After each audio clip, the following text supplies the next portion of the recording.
El experimento consiste en lo siguiente. Ellos no se conocen, realmente han venido en coche juntos, he intentado que no hablen entre ellos. Doy fe. Es increíble, ¿eh? Yo creía que... Bueno, no sé cómo se llama, pero era muy antipático porque no me ha saludado. Es broma. Andrés, Gonzalo, lo interesante es cómo poner a dos personas a hablar sobre un tema sin que se conozcan, porque yo sé que a los dos les interesa un tema, pero ellos no lo saben, ni siquiera saben de qué vienen a hablar. Lo peor es que me ha apartado 2 minutos mientras cogíamos un café y han empezado a hablar de ese tema de forma orgánica. ¿Sí? Lo cual es alucinante.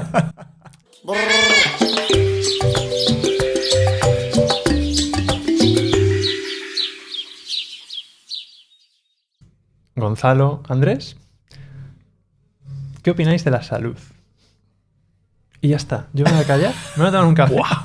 Y os voy a dejar Qué pregunta más filosófica, debatir. por favor. No sé, ¿qué habéis hecho? ¿Qué habéis pensado? ¿Qué se os ocurre? ¿De qué estabais hablando? ¿Realmente estabais hablando Sí, ya sí, de...? está claro, O sea, está claro. ¿cómo empezó la conversación?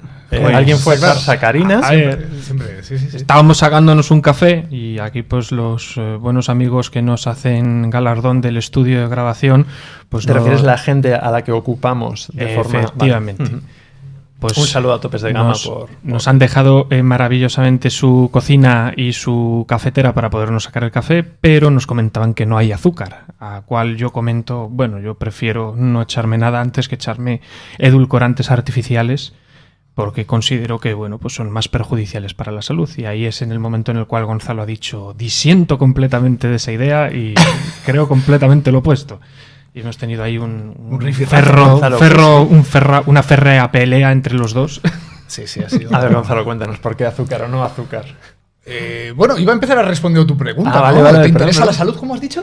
¿Eh? ¿Te interesa la salud? No, ¿qué opinamos ¿Qué de la opinas de la salud? No, ¿qué tenéis que contar respecto a ese tema? Venga, voy a empezar contextualizando porque me ha parecido interesante la pregunta. Perfecto. ¿Empiezo fuerte? ¿Queréis que empiece fuerte? Empieza fuerte. Venga, ya, empieza fuerte.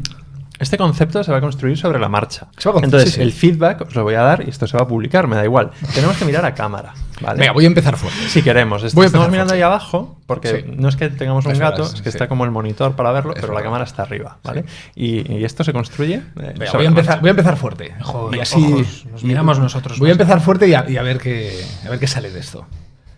Este episodio está patrocinado por Fuel, el único software de gestión de gastos y tarjeta corporativa que te ayuda a gastar menos.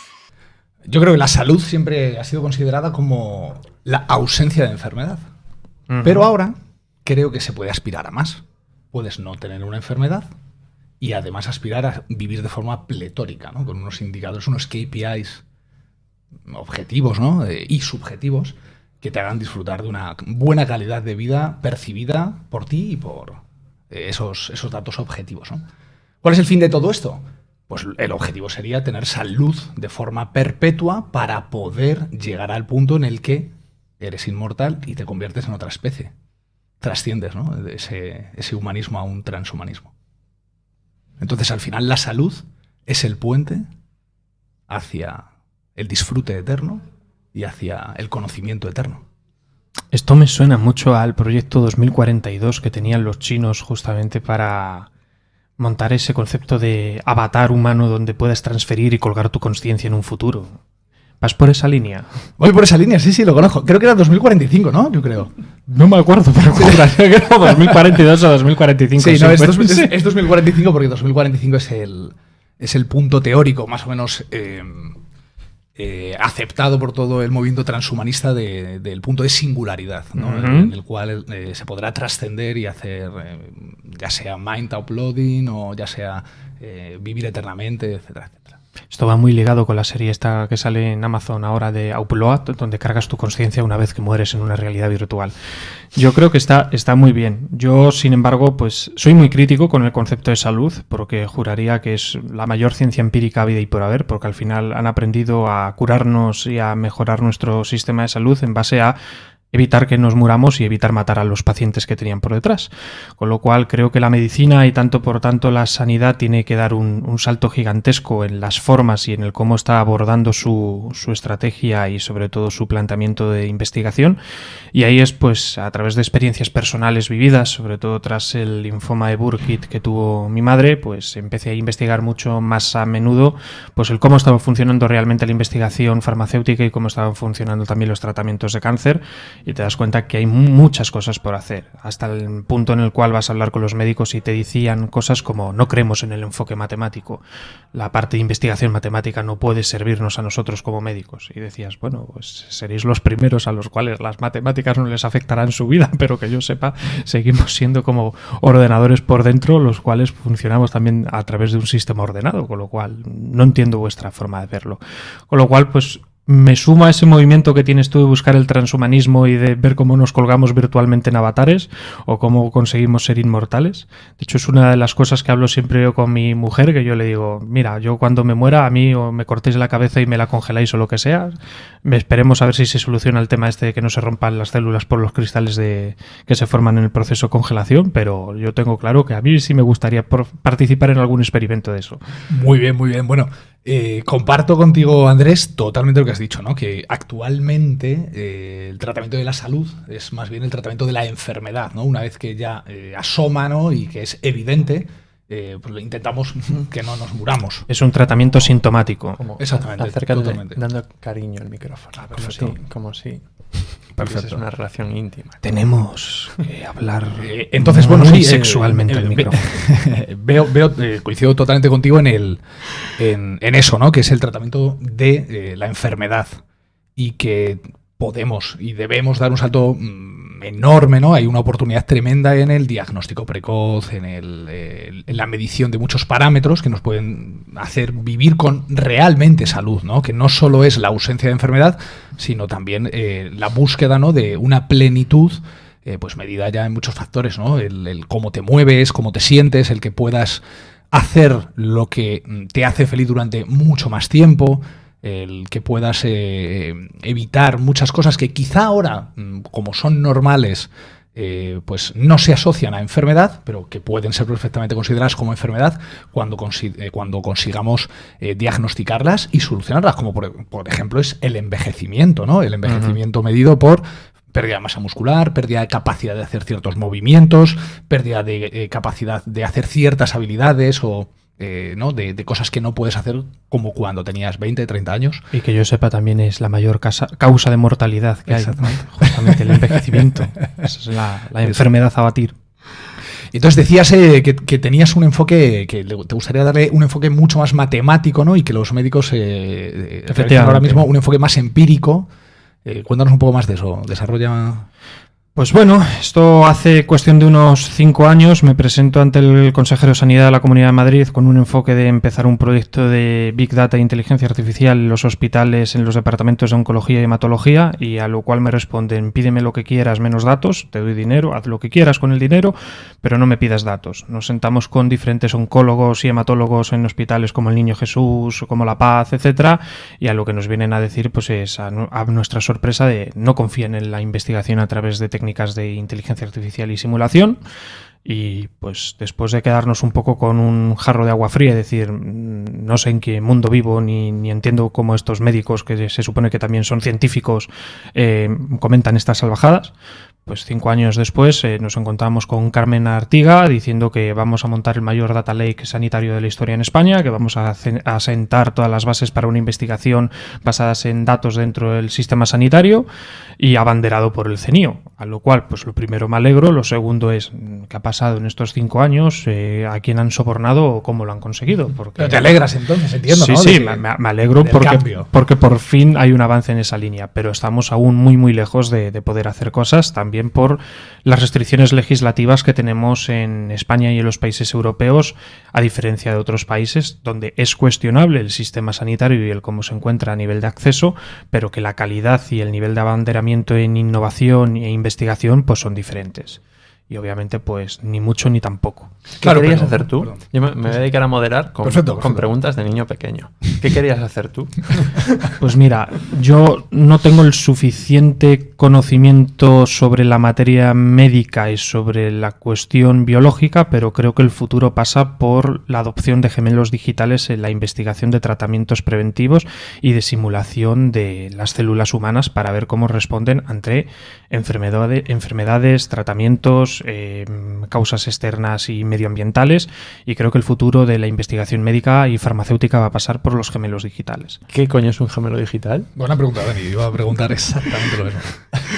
Un gemelo digital no deja de ser una simulación que pretende ser bastante fehaciente de cómo se comporta un objeto o, en este caso, una célula humana. Es decir, la idea es poder codificar o poder entrenar un sistema de inteligencia artificial que pueda moldear el cómo las células de un páncreas o las células de un hígado o las células de la piel se comportan ante pues diferentes estímulos, enfermedades o tratamientos médicos, para poder hacer miles de millones de simulaciones computerizadas y encontrar pues en base a cómo se responden esas células, cuáles son los mejores tratamientos posibles o cuáles pueden ser las evoluciones a las cuales puede ser esa persona sometida en su vida. Pues si va a desarrollar, por ejemplo, hepatitis, pues ver cómo se va a comportar pues los órganos afectados a lo largo de su vida, pudiendo simular pues el envejecimiento también de esas células y el avance de la enfermedad. ¿Cómo se hace eso?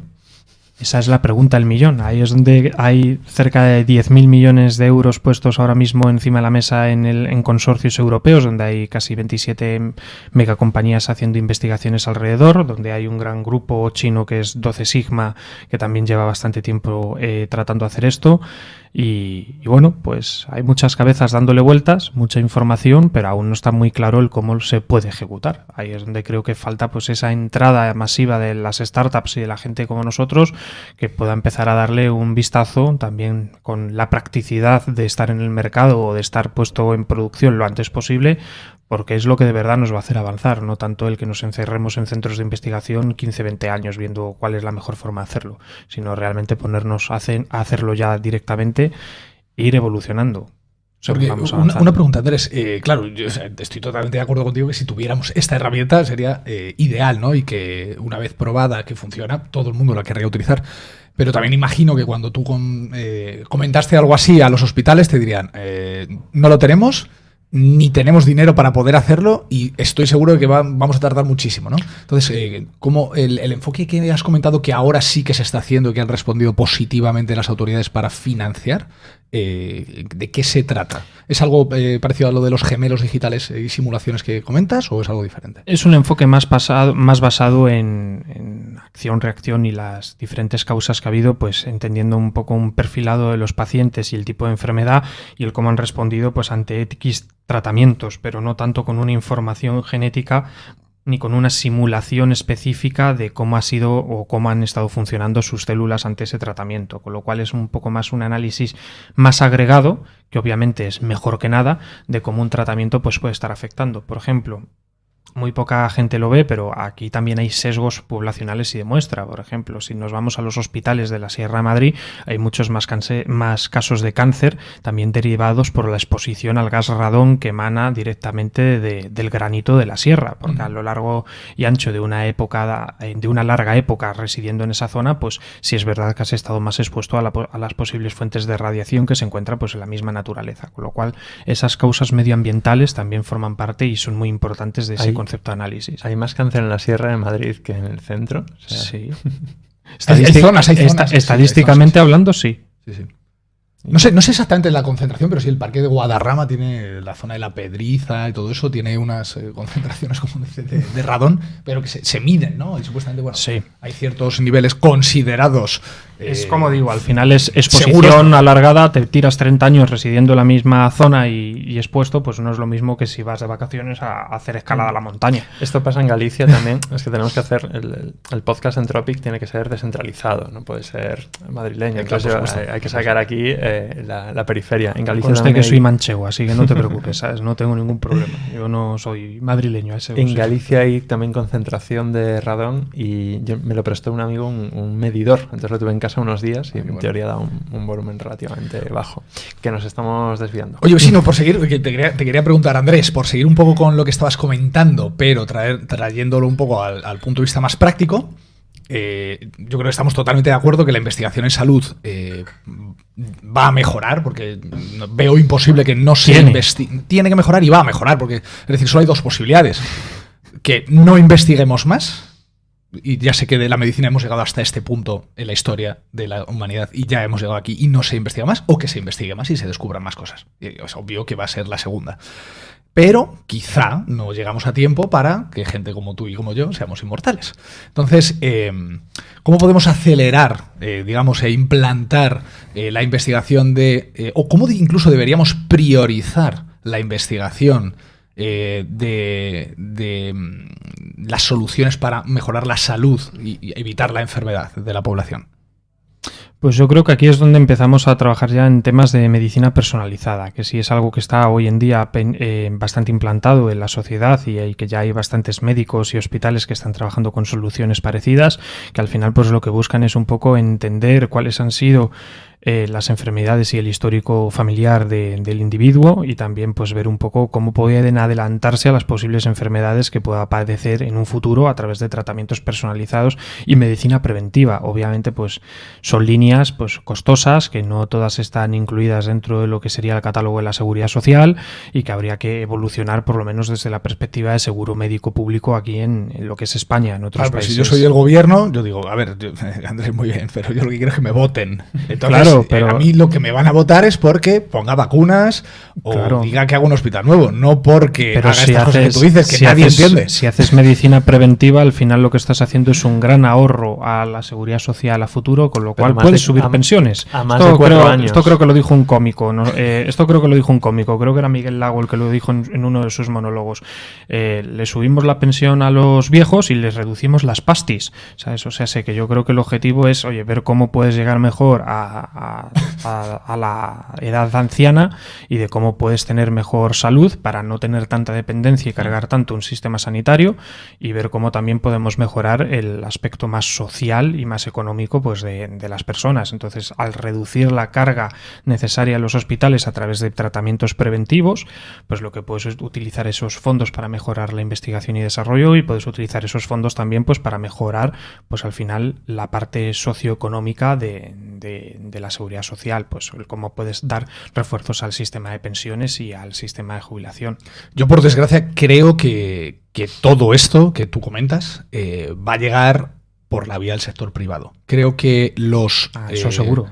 los grandes billonarios y trillonarios del mundo ahora están más interesados en mantener su estilo de vida que en rellenar cúpulas de oro sus palacios. De hecho, ¿por qué no nos montamos la seguridad social en Web3? Nos montamos una seguridad social en cripto. Tus datos, ¿no? No, fíjate, quería comentar también, hay un vídeo de Peter Diamandis acerca de su último libro con Tony Robbins. Peter Diamandis, simplemente por contextualizar, fundador de XPRIZE, Singularity University y fundador de muchos proyectos de longevidad. Tiene un último libro. Y Tony Robbins un flipado. Y Tony Robbins un flipado, del que podéis ver un documental en Netflix sobre desarrollo personal. Un día, es más, vamos a hacer... vamos a rajar de su libro. Vamos a rajar de hecho, me parece muy interesante cómo los dos se han combinado. Yo creo que ha sido un poco iniciativa de Peter Diamandis para divulgar, ¿no?, todo el tema de la inversión en longevidad y de las cosas que se están haciendo. Entonces, hay un vídeo muy interesante en YouTube donde entrevistan a Peter Diamandis, yo creo que es de hace un mes o algo así, en Impact Theory o Impact, no recuerdo muy bien cómo se llama el canal, y repasa un poco todos los frentes en los que se están invirtiendo billions, ¿no?, en temas de salud. Uno de ellos es, como tú dices, el diagnóstico precoz y el diagnóstico personalizado y la aplicabilidad en cada paciente, ¿no?, la medicina más personalizada, que luego es aplicable no solo a terapias, sino incluso a regeneración personalizada con células madre, regeneración o creación de órganos en animales, ¿no?, los famosos xenotrasplantes. O sea, hay un montón de cosas. Y muy recomendable este podcast, este vídeo, para ver todos los frentes y todas las inversiones que está habiendo en compañías que ya han salido algunas IPO en bolsa, y los billions que se están invirtiendo. Por eso creo que la inversión, yo creo que finalmente privada, va a ser la que acelere todo esto y que luego quizá pues llega, ¿no?, al sistema público pero creo que es muy complicado, ¿no? Que los políticos y que mediante inversiones públicas se consigan cosas, porque creo que aquí al final en el sistema de salud público, ¿no? Se atacan las urgencias más bien, ¿no? Lo más cortoplacista y lo que pues más urge, ¿no? Y más parece que te llama más la atención. Hay dos temas que os quiero lanzar y cogéis el que queráis. El primero, ¿esto es un valor humano, progreso y algo positivo? ¿O es una flipada de testosterona de billonarios y somos gilipollas y deberíamos disfrutar el tiempo? ¿Cómo gestionar esa tensión? Porque las dos son ciertas, ¿no? Uh-huh. Y la segunda,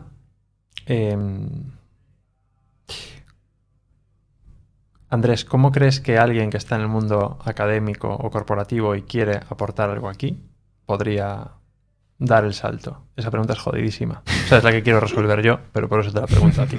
¿Sabes? No es que... o sea, ¿cómo meterse? Es decir, en los últimos años hemos visto que es relativamente fácil decir, oye, me monto mi proyecto o salta una startup pero ¿qué pasa en este sector, ¿no? Que parece que está cambiando y dentro de 10 años veremos este vídeo, qué tontería, pues claro, se salta, pero ahora no es trivial, ¿no? Porque hay ¿cómo actuar con una barrera de entrada tan grande? A ver, desde el punto de vista de investigación, aquí pues siempre hemos tenido un poco las dos disyuntivas, tanto la investigación pública como la investigación privada. A la investigación privada siempre es el acusado de perseguir KPIs y políticas mucho más económicas y de buscar más beneficio para la compañía la cual está financiando la investigación. Entonces, al final, pues lo que se les acusan es, oye, tenéis ideas de poder investigar, etcétera, pero al final acabáis haciendo investigaciones que no tienen nada que ver con lo que queréis hacer inicialmente, sino con lo que la empresa finalmente demanda. Yo creo que esto no es tanto así. Yo creo que al final es una combinación. Obviamente, el capital privado lo que busca al menos es un retorno, pero no significa que no puedas hacer la investigación con los recursos privados, al igual que lo puedes hacer en la investigación pública. ¿Cuál es el problema de la pública? Pues creo que todos los que nos estén escuchando y que hayan pasado por un doctorado o que estén haciendo investigación en alguna universidad pública sabrán que lo que más adolece al final es de capacidad económica. Al final no tienen los suficientes recursos ni tienen las capacidades técnicas como para poder hacer que esa investigación realmente llegue a buen puerto o llegue a un nivel de aplicabilidad. Entonces yo creo que aquí lo que hace falta es ver cómo podemos combinar ambos mundos, cómo podemos mezclar la parte de investigación pública y financiada a través de conocimiento de las universidades y cómo lo podemos vincular con investigaciones desde el ámbito más corporativo y más empresarial. Obviamente esto no es una combinación fácil, porque al final pues tanto unos como otros van a querer quedarse con la propiedad intelectual y con la propiedad industrial de aquellas patentes o modelos de utilidad o lo que fuere se desarrolle. ¿Qué es lo que creo que en los investigadores tienen que tener en cuenta? Que esto al final es como una startup. Hay veces en las cuales te gusta tanto lo que quieres hacer que te lanzas sin ningún respaldo y sin ninguna capacidad a investigar y a buscarte las habichuelas y encontrar el capital que lo pueda financiar.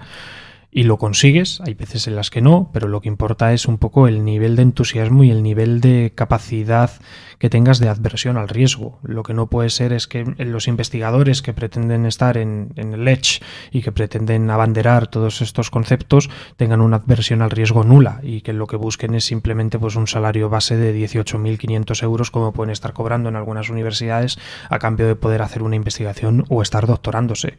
Con lo cual yo lo que les invitaría es probar la investigación privada. Obviamente no es lo mejor del mundo, pero tampoco lo público es lo mejor.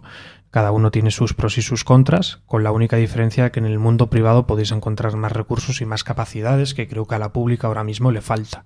Por lo menos en el país en el que nos encontramos. Obviamente si nos vamos a otras geografías pues puede cambiar la situación, pero aquí en España sí es verdad que estamos muy muy lejos de que los sistemas públicos consigan abanderar cualesquiera innovación se quiera realizar. Es decir, es prácticamente imposible que puedan llegar al nivel que puede llegar una empresa o una corporación por sus propios medios. Entonces, Gonzalo, bueno, gracias Andrés por la chapa. Estaba pensando lo que estaba diciendo Andrés y la pregunta has hecho tú y creo que se pueden contestar de la misma manera. Fijaos en esta reflexión. Los humanos somos los únicos animales que podemos no disfrutar del presente. Es decir, podemos planificar hacer cosas. Es decir, oye, en vez de disfrutar ahora del presente y, ¡ay, que no me coma este león! O voy a ver si hay comida, o tengo sed. Decimos, oh, ¿qué habrá allí? ¿Podré ir detrás de ese río? A lo mejor para eso tengo que coger algo de comida y ahorrar, ¿no? Bueno, tenemos la capacidad de planificar. Y esa capacidad de planificar es la que nos da la posibilidad de utilizar esos recursos que hemos ahorrado en invertirlos en hacer lo que queramos, ¿no? Oye, voy para allá, me voy de viaje, investigo el cáncer o me lo gasto en una cúpula de oro. Lo que queramos. Entonces, ahora bien, ¿cómo surgen, ¿no?, estas iniciativas y cómo surge el descubrimiento de nuevos productos, nuevos proyectos y de cómo se progresa? Pues tendrá que haber alguien que quiera hacer cosas y que tenga recursos. Entonces es un poco lo que decía Andrés. ¿Lo puede hacer la pública? Sí. ¿Lo puede hacer la privada? Sí. Hay muchos ejemplos, ¿no?, de progresos que ha habido en el mundo de la parte de una iniciativa pública, una iniciativa privada. Algunas cosas se ha necesitado mucho dinero, otras no se ha necesitado nada, otras veces se ha gastado mucho dinero y no se ha descubierto nada. Lo que está claro es que si vives el presente, no descubres cosas nuevas. Entonces, veo inevitable que a veces no vivamos el presente y veo inevitable el progreso y veo inevitable el fracaso, porque muchas veces que se intenten cosas no se conseguirán, ya sea por aversión al riesgo o ya sea por derroche o ya sea porque ha salido mal las cosas. Simplemente es una... Qué bonito, qué bonito, qué bonito. Una reflexión filosófica. Qué bonito. Y os iba a hacer otra pregunta. ¿Qué proyectos, más para ti, Gonzalo, pero ¿qué proyectos habéis visto realmente innovadores en salud, longevidad, cosas que realmente digáis, parece que tiene buena pinta? Por ejemplo, Teranos. Y que no sea bullshit. Y la otra derivada es, para alguien que le interese este tema y quiera aprender algo más allá de vuestro café aleatorio no preparado, ¿qué libro, newsletter, secta le recomendaríais? Bueno, yo doy un poco de ideas. No soy un especialista en salud, simplemente un interesado, como ya os he dicho, en ser inmortal y vivir muy bien toda mi eternidad. Desde Entropic no apoyamos necesariamente la visión de nuestros invitados, porque no necesariamente apoyamos la inmortalidad, sí perjudica vivir de una forma pausada, tropical y divertida, ¿vale? Entonces, que esto hay que dejarlo claro, ¿vale? Ni apoyamos emprender, en ningún caso. No emprendáis nunca. Bueno, pero incluso, los que lo vayáis a hacer, avisadnos. Incluso estas recomendaciones valdrían para vivir solamente una vida de la forma más plena posible. Yo, bueno, empezando por lo segundo, de dónde bebo fuentes, a mí me gusta mucho Peter Diamandis, como os he dicho, en todo lo que son iniciativas de longevidad y muchas de las startups que él funda, la verdad que son espectaculares, ¿no? Lo que hacen, esta Vaccinity, que están haciendo vacunas de péptidos. Estos péptidos lo que hacen es atacar o simular ciertas partes que son, digamos, dañinas para el cuerpo, desde la placa beta amiloide del Alzheimer hasta la generación de LDL en el colesterol más genético hereditario. Y lo intentan. Nosotros tampoco entendemos esas movidas, no os preocupéis. Entonces, bueno, por resumir, hacen vacunas para intentar atacar problemas globales, ya sea la hipercolesterolemia, el Alzheimer, el Parkinson, etcétera, ¿no? Con una forma de hacerlo que parece que es muy novedosa y que está empezando a funcionar bastante bien. O, por ejemplo, todo el tema de senotrasplantes, ¿no? El cómo generar órganos para trasplantes que estén pues cultivados de alguna manera o generados en este caso en cerdos, ¿no? Modificados un poco genéticamente para que no provoquen luego el rechazo en humanos. O sea, si te trasplantan el órgano de un cerdo, ¿no heredas su alma? Sí, serían cuestiones que podría investigar otra persona. Sabéis que esto se pensaba en los primeros trasplantes. Obviamente, ¿no? obviamente, O sea, claro, sí, totalmente. Súper interesante. Bueno, luego está todo el tema de... Mira, hablaba antes Andrés de la problemática de la criopreservación humana y de órganos, ¿no? Que una es la rotura de los tejidos por la cristalización cuando se congelan. Pero el tema de la criopreservación no es congelar, sino criopreservar a través de líquidos criopreservantes que tengan nanopartículas que les permitan una congelación y descongelación homogénea para que no aumente el volumen, ¿no? del agua y no rompa los tejidos. Entonces hay muchas iniciativas aquí. Entonces, simplemente, bueno, por así curiosidad de Cosas que se están haciendo novedosas para intentar llegar a esa inmortalidad o intentar llegar mucho más tiempo, alargar el tiempo de vida. Peter Diamandis, yo creo que con todos sus libros, con el último libro que tiene con Tony Robbins, es una eminencia. Luego, si queremos hablar de salud y del puente que nos haga extender toda nuestra vida lo máximo posible, a ver si llega a esa inmortalidad, está David Sinclair, muy bueno. A mí me gusta mucho el enfoque que tiene en español, creo que es una auténtica eminencia y que no se le podrá agradecer lo suficiente el trabajo que está haciendo en español. O sea, para mí debería ser, no sé, un título honorífico de ministro de Sanidad.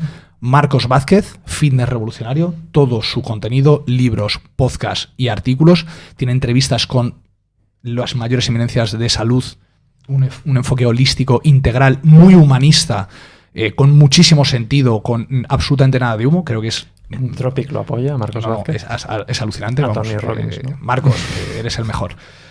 Y luego, bueno, pues hay diferentes... hay un libro, por ejemplo, Juvenescence, que está más enfocado al capital riesgo, donde se analizan todas las startups y vertientes de inversión en salud, desde genética, desde regeneración, trasplantes, bueno, hay un montón de campos donde se está invirtiendo y puedes ver un poco todo lo que se está investigando de forma privada.